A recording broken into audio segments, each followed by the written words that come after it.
Qui non si raccontano le solite storie, qui si dà voce a quelle dimenticate. La spada nella roccia.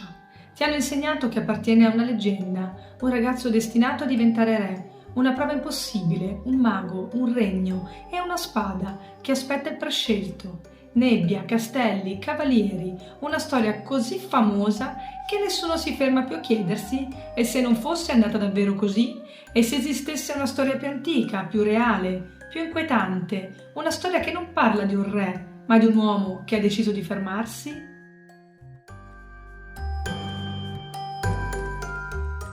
Quando pensiamo alla spada nella roccia, la mente va subito lì, alla leggenda arturiana, a Merlino, a Excalibur, alla prova che decide chi è degno di governare. Solo il prescelto può estrarla, solo uno è destinato al potere. È una storia perfetta, troppo perfetta, perché c'è un dettaglio che quasi nessuno racconta, un dettaglio che cambia completamente prospettiva, perché forse la storia della spada nella roccia non nasce dove pensiamo.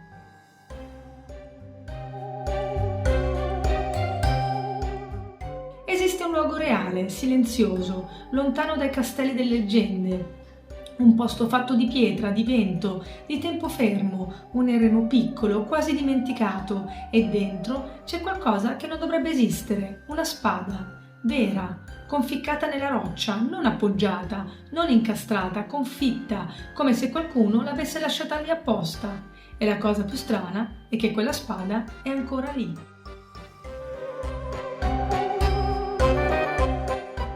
Prima delle leggende c'era un uomo, si chiamava Galgano Guidotti.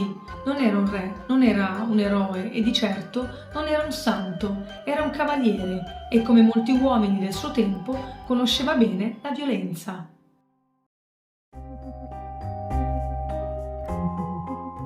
Siamo nel XII secolo, un tempo duro, frammentato, pericoloso, un mondo dove la forza decideva quasi tutto. Galgano è giovane, impulsivo, ambizioso, abituato alla guerra.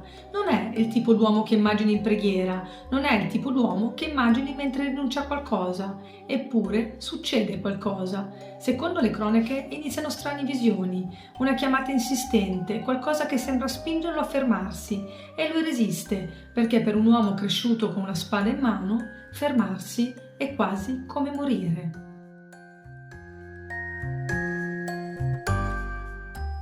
Poi arriva il momento che cambia tutto. Galgano prende la sua spada, ma non per usarla, non per combattere, per distruggerla. La colpisce contro una roccia e succede qualcosa che non dovrebbe succedere.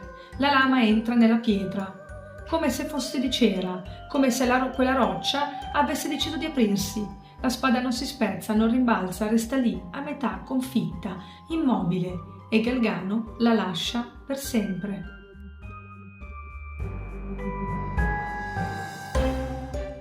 E questo luogo esiste davvero, non in Inghilterra, non tra le nebbie di Camelot, ma in Toscana, vicino Siena, dentro un luogo chiamato Monte Siepi. Un piccolo eremo circolare, silenzioso, quasi sospeso nel tempo, e lì, protetta da una teca, c'è ancora quella spada, la puoi vedere, è reale. Non è una ricostruzione, non è una copia da museo, è lì, da secoli.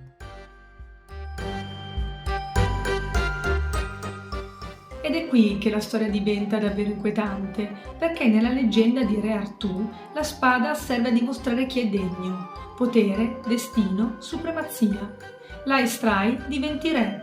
Qui invece succede il contrario. La spada non serve per iniziare una guerra, serve per smetterla. Non è tirarla fuori, è lasciarla lì.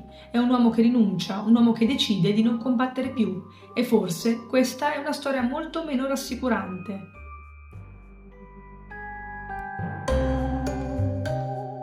Perché la domanda arriva subito. Quella spada è davvero medievale? O è una leggenda costruita dopo? La parte disturbante è che è stata studiata e le analisi sembrano compatibili con il XII secolo, lo stesso periodo in cui visse Galgano, e improvvisamente quella storia smette di sembrare solo simbolica.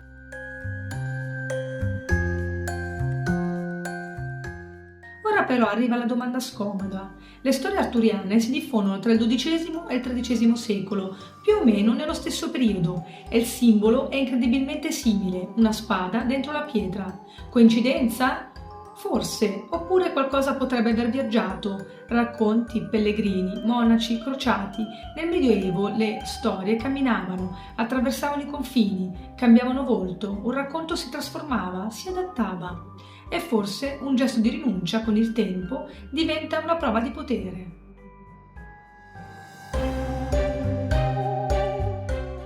Ma c'è una parte della storia che quasi nessuno racconta, perché attorno all'abbazia di San Galgano e soprattutto vicino all'eremo di Montesiepi nel tempo sono nate storie strane, racconti di silenzi troppo pieni, di presenze, di qualcosa di difficile da spiegare. C'è chi racconta di essersi sentito osservato, soprattutto dentro quella cappella rotonda, piccola, diversa, quasi fuori dal tempo, un luogo che sembra chiederti silenzio, rispetto, come se lì dentro qualcosa fosse rimasto. Altri parlano di strane sensazioni, un cambio improvviso di atmosfera, un'inquietudine inspiegabile, come se il luogo avesse ancora memoria.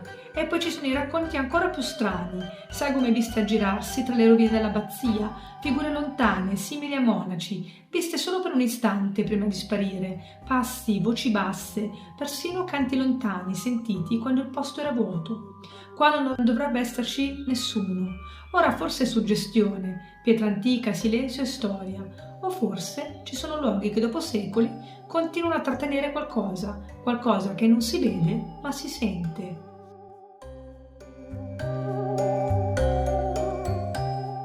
Però c'è una cosa che fino ad ora non ti ho detto.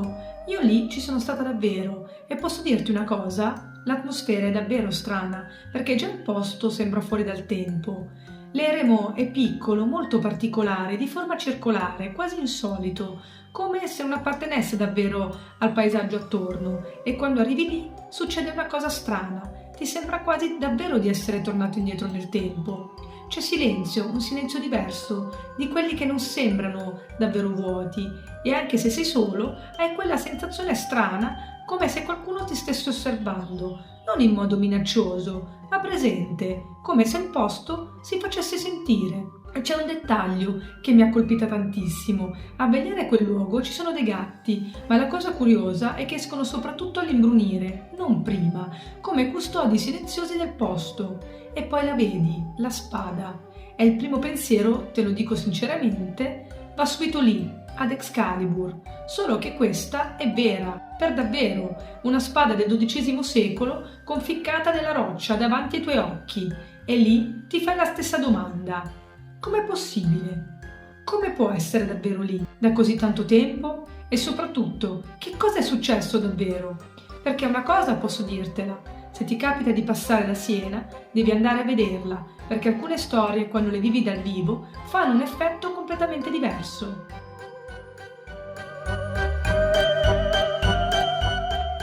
E allora, forse la vera domanda non è chi può estrarla, ma chi avrebbe il coraggio di lasciarla lì?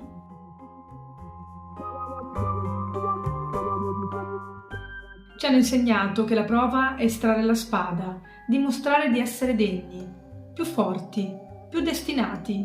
Ma qui la storia è diversa, perché Galgano non ha vinto una battaglia, ha scelto quale non combattere più. E questo, forse, è molto più difficile, perché ci sono guerre che ti rendono forte e altre che ti consumano, e capire la differenza forse è l'unica vera prova.